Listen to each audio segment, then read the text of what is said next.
Ladies and gentlemen, welcome to the latest edition of the Broad Street Line, coming to you on the Spreaker Radio Network. I am Roy Burton. As always, I'm joined by my tag team partner, one Chris Domingo. Mr. Domingo, how are you doing this fine day, sir? Roy, I'm doing great. It's almost time to end this poop called 2016. The poop fest known as the year 2016 Anno Domini, in the words of one Richard Sherman. But you know what? We're going to end this on a high note because the Philadelphia Eagles won a football game for the first time since November 13th. We're going to discuss that on this week's show. Of course, we're going to welcome back Lane Johnson as we do that and kind of project where the real MVP, Lane. You the real MVP, Lane Johnson. And, of course, project out where this Eagles draft pick is going to be because, of course, they don't have their own pick, but they have the Minnesota pick. And depending on how things break this weekend, it could be a very, very good week for the Eagles. I mean, isn't this the only game you really care about? The only thing, well, there's a lot of games I care about because there's a lot of things I need to worry about because things could fall certain ways, and that Minnesota pick isn't this what this week is all about? Where this pick lands? That's all that matters. That's all I care about. I care about that. Do you care about Mark Sanchez possibly playing for the Dallas Cowboys? No, I care about that and care about coming up plus on DraftKings. That's all I care about this week for that. Of course, we're going to talk about the Sixers as well. We had a battle last week or a couple days ago. Joel Hans Embiid versus DeMarcus Hans Cousins, two of the best young centers in the NBA. DeMarcus Cousins says Joel Embiid could be the best big man in the NBA at some point. Once again, this is a DeMarcus Cousins who literally just hates everyone and just berated a reporter. Hates everyone, hates everything, loves Joel Embiid. Slapped him on the butt multiple times. I mean, this is the effect that Joel Embiid has on people. Like, you could get the biggest curmudgeon in the world. Yeah. Because he might be the biggest curmudgeon in the world. Yeah, literally. And you put a semi-smile on his face. I don't think you'll ever get a full smile on DeMarcus Cousins' face. It's DeMarcus Cousins, no. But like you got some positive reaction out of DeMarcus Cousins, who gives positive reactions to no one, including teammates and coaches. Now, do you think that DeMarcus Cousins has a positive reaction on the big boss man, Akeem-esque twin towers of Jahlil Okafor? No, I'm trying to think. Could Jahlil Okafor and Joel Embiid go down as like the worst big man duo in ever in anything? Are they worse than the natural disasters? Well, you mean Embiid and Okafor? I mean, Embiid's good, so no, but the actual teaming. Oh, the actual the goodness of them as a team. Yes. Were they worse than the natural disasters? Yeah, because natural disasters were terrible. Because Typhoon was terrible. No, where they were? No, they weren't even. They were probably worse than the Skyscrapers. Skyscrapers were awesome. Yeah, Skyscrapers were good. Yeah, like this they would not win a title, any sort of title, a SmackDown title, a Raw title. Are you willing to? No, us as third graders could have put a better science experiment together than this. I think you have to do the experiment. Because I want to ask you about it. So we're going to talk about that in the six pack in a second. Because I do want to ask you a specific question or two specific questions about the pairing. And of course, if we have time on the show, speaking of wrestling, a little Royal Rumble discussion because the pay-per-views of the WWE never stop. And in a couple of weeks, Royal Rumble will be upon us. Oh no! Because all you need to know is when the Royal Rumble starts, a road opens. Yes. Yes, the road that, much like 95, that is now no longer under construction, there's a road that will open up. And, of course, people will point to that road. Yes, the day, I don't even know when Royal Rumble is, but literally less than 24 hours after Royal Rumble, a new sign will be made. I'm trying to think of what person, I wish we could make this bet in Vegas, what person will point to the road, to the sign first? Oh, if I had to bet money. You think it would be like Cena? If I had to bet money, I would say the person who points to the sign first is going to be a certain bald-headed dude who wrestled for 37 seconds the other day and is coming back and will have his swan song at WrestleMania versus Brock Lesnar. I think he's the first pointer. I think he's the first pointer. He definitely is. Hopefully he uses his hand and not like the laser. Oh yeah. Please use your hand, not the laser. Maybe Roman Reigns. We got to think. I got to break this down. That's a very good question. But we have plenty to talk about this week on the Broad Street Line here on Spreaker Radio. Mr. Domingo, before we get to it, any shout-outs? No, let's do the shout-outs so we can get to it. Shout-outs to our good friends over at War Room Sports. You can catch them every Thursday, 6 p.m. to 8 p.m. Eastern, over on Blog Talk Radio. You can listen to them and us 24/7, 365 on the War Room Sports Podcast Network. That's at WRSPN.com. Also, shout out to our good friends over at VeteransShirtium.com, premier Philadelphia sports apparel at its finest. You can check them out for Phillies, Flyers, Sixers, Eagles, gear, no matter what team you're a fan of, VeteranShirtium.com has the hats and gear and koozies and pins and all sorts of good stuff that you or the Philly sports fan on your list is looking for. So check them out today and every day, VeteransShirtium.com. Also give those guys a follow on the Twitter at VetShirtium and on Facebook, Facebook.com/VeteranShirtium to keep up to date with all the store news, exclusive discounts, pictures, photos, videos, and a lot more. So check them out, VeteransShirtium.com. All right, sir. It is time for the six-pack. Are you ready? Yes. Question number 1. It's been a while since I asked this question. Actually, 6 weeks since I asked this question. There's an Eagles win, so let me ask you, who gets the game ball from Saturday's game against the Giants? Oh, you mean Thursday? I'm so, you know what? Let me just say, I'm so thrown off by On the days? Thursday, Saturday, because there was a game on Thursday.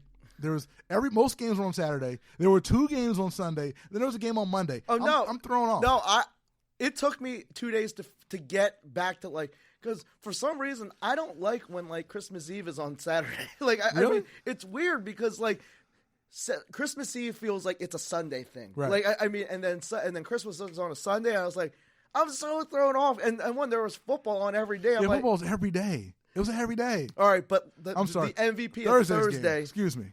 is the homie who backed because Howie Roseman. I'm sorry. I take back everything I said about this dude because he is really important to the future of this team. Who that? Lane Johnson. Lano, big Lano.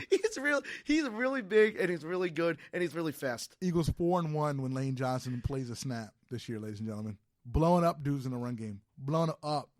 He, like you said, he may be the most valuable player on this Eagles team. That's not a stretch. Just Lane, stay out of GNC. You know, they're gonna need like those videos to show, like, I don't know, like every GNC or vitamin shot. They need to have a picture of Lane Johnson, be like, please do not serve this man. Just like Sugar House or like Borgata. They have certain people who can't gamble. Yes. Lane's that guy. No, they need to do like one of those like gambling is an addiction thing and have Lano and being like like Peds is an addiction. Oh man, yeah, like Lane searching through his car cushions for the last pill.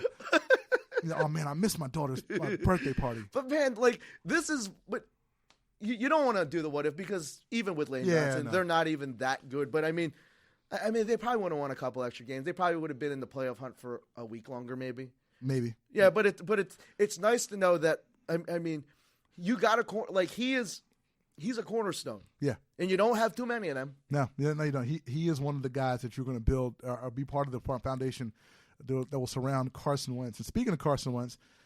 This game this weekend means nothing. So let me ask you, do you sit Carson Wentz versus the Dallas Cowboys? Absolutely not. Do you know? No. It means nothing to you. Nothing. But, I mean, you know what means something is, who would have thought a rookie quarterback, well, a rookie quarterback on this team anyway. I mean, with this line, you started how many different guys at tackle? Well, you started 5 at right. Five guys got time at right tackle. The fact that Carson Wentz has played 16 games is borderline amazing. It is impressive. It is impressive. And I think after that game, you saw why this dude's a franchise quarterback, man. He's got elusiveness. Yeah. He's got a little looseness. He got a lot of die hard. Got a lot of never give up. I mean, well, one, I got to call out Doug Peterson for putting my man in harm's way. Asking this dude to block after he almost got a concussion. Yeah, I mean.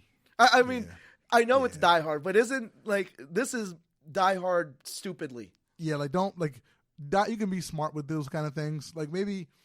I hope the word to Carson Wentz was, yo, get out there, but like don't put yourself. Yo, do it like when I see Tom Brady block, where he just put his body right there, and then if a guy comes really fast, he'll like move away. Right. Like do what Zach Ertz did. Exactly, Zach Ertz.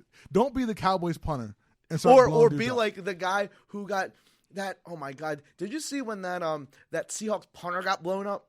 Oh yeah. Don't be a superhero, all right? Because you really are the most important guy on this team. Yeah, like after concussion, you probably don't want to tell your quarterback, hey, by the way, just be the lead blocker in this play. No, but Carson Wentz, you want him to play against Dallas. But isn't this the way that you would expect to have won games most of the year? I mean, like running the ball. Maybe a big play, and then a pick, like a defensive play. Because that was the blueprint. That's a blueprint for a rookie quarterback. You know what? I'm tired of that blueprint. So I'm gonna ask you question number 3. Forget this blueprint. Can the Eagles rip this blueprint up? make a play for the homie number 10 and bring Deshaun back. Oh, no, I mean, it's almost a foregone conclusion at this point. I mean, like, I think it's a marriage made, like, it's, I wouldn't say it's a marriage made in heaven, but I mean, like, it is a marriage of convenience. Deshaun Jackson obviously wants to come back to Philly. Yes. Philly needs him. Yes. I mean, they'll pay him. I don't even know what you pay a guy like that. Yeah, what's the number? Like 8, 9? Oh, I thought you were gonna have to pay this guy $13 million a year. No, I heard Shefty say a couple weeks ago like 8 or 9. Adam Schefter. Deshaun Jackson is going to get a discount for playing like hometown discount, even though it's not his hometown. What? Would he give the LA Rams a discount like this, where No. he'd be like near like his hometown? He told Brandon Graham, "Tell coach to come get me." I mean, I wish someone could like part of the pot. Like, could tell us why Deshaun does he loves gyms this much? Maybe like you said on our other show, maybe he still has his place in South Philly. I must have underestimated the turn-up spots around here anymore, because obviously he loves it here. Did someone tell him that PYT's closed? Like, PYT's closed. Like, and the same spot he probably went to recess. Like, LaShawn had like an incident with cops, and Jaleel Okafor had an incident with non cops. I mean, this is. I mean, but you know what? More power to Philly. I mean, use it. I mean, well, what gets it done? 2-20. I think 2-20 gets it done. You don't give him more than 2 because he's 31. So 2-20, I think, gets it done. No, I think once. I think, and I think everyone knows what you get with him. You're gonna get like I mean, you'll get him popping off a couple times, but you'll also get 4 and 110. You'll get 5 and 130. Then the next week you'll get 2 and 20. But you get 2 and 20 now. But like you just sprinkle in 4 and 110. Right, like you'll get 2 and 20, 3 and 40, 4 and 110, 5 and 48. No, this like, just it just equates to the Sixers situation where you're getting once you get Deshaun Jackson, you're putting everyone in their real spot. Right. You put Jordan Matthews in a non-number one situation. No, you still need a number one receiver. Jordan Matthews is in the slot pretty much full time where he belongs. Nelson Aguilar is not your main guy on the outside, which is definitely where he belongs. I don't care. What about DGB? I was gonna say, I don't care what happens with DGB. He will be where he belongs. What about BT? He will be where he belongs, and that's not on the team. As well as Paul Turner. Doesn't that you get one less safety in the box? Yeah. Like I mean, and that's the thing. You can't. Deshaun Jackson can't be your only explosive guy. You need triple explosiveness. You would like to have one. How many X's do you need? Like you need like it's like that song explosive. Like, explosive. Like you need. How many more explosive guys you need? 2 more? In addition to Deshaun? No, like just say if you got Deshaun and plus. X. Yeah, Deshaun plus. That's what you need. Okay. That'd be nice. Regardless of position. Yes. 2. Well, yeah, 2. Because you need a game. Like, I mean, it shows, the Cowboys show, you need a game breaker in any way you can get it. Yeah. Yeah, like if you get a Deshaun, it could be either another receiver or a running back. You need one more guy. D&D, Deshaun, and Mr. Dalvin. You're still on this Mr. Dalvin thing. I told people he was better than Nick Chubb. And you did. You're right. To be honest, I think he might be better than Fournette. If I had to draft one, I'd draft him over Fournette. Yeah, because Fournette scares me a ton. It's just the injuries or just overall. I mean, obviously he looks like a Bo Jackson freak, but I mean, right. I see Dalvin Cook's like resume, man. He is a game breaker. He's really good. We'll talk a lot about Dalvin over the next 4 months as the NFL draft, of course, is in Philadelphia in 2017. So you can see Dalvin Cook walk across the stage at the Art Museum, hold up the Eagles hat and jersey in Philadelphia, ladies and gentlemen. Are they going to be able to like hold those Sports Center things behind crowds, or are you gonna have to worry about idiots screaming like? I don't know, idiots are gonna scream. Like Ed Warder, you won't be able to do anything behind Ed Warder. Yeah, no. I mean, idiots are going to scream. I mean, so you just got ESPN. You just got to deal with that. I mean, it is what it is. All right, let's switch gears and talk a little basketball. Question number 4: Sixers, as we saw against the Sacramento Kings the other night, starting to move away from the Embiid-Okafor pairing. They didn't play together at all versus Sacramento. They've only played together in this last experiment for 65 minutes. Is it time to officially end the Okafor-Embiid pairing? This is over. No, this is like